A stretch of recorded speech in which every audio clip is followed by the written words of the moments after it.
هذا الطبق اللي شايفينه مانو كيك، وصفة حلويات لذيذة جدا وشكلها كتير حلو، حتى طريقة تحضيرها كتير ممتعة. حيلزمنا قالب تشيز كيك، ورق الزبدة على الحواف كتير ضروري، دهنوا تحته زيت وثبتوه منيح. ندهن أرضية القالب بالحليب ومنصف بالأرضية بسكويت ساده، البسكويت ما مغطس بشي أبدا، ما بنخلي ولا زاوية فاضية.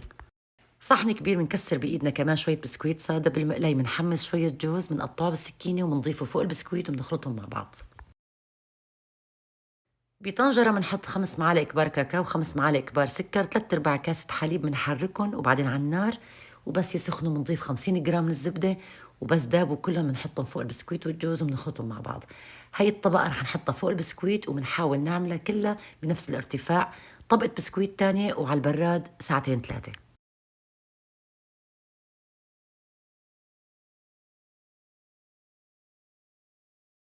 بحمام بخاري سيحت شوكولا دارك وصبيتها كلها على ورقة زبدة ومديتها مشان تكون رقيقة، ولفيتها رول، وعلى الفريزر حتلزمني بعد شوي.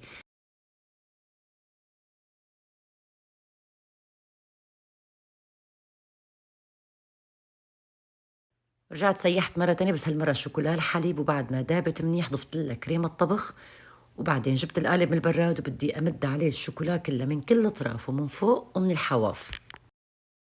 هذا الرول ما بيحتاج أكتر من 10 دقايق بالفريزر. طالعته وكسرت الشوكولا بشكل عشوائي وصفيته حوالين القالب مثل السور، وبعدين بشرت شوكولا بيضة وحطيت على الوش ورجعته على البراد ليلة كاملة.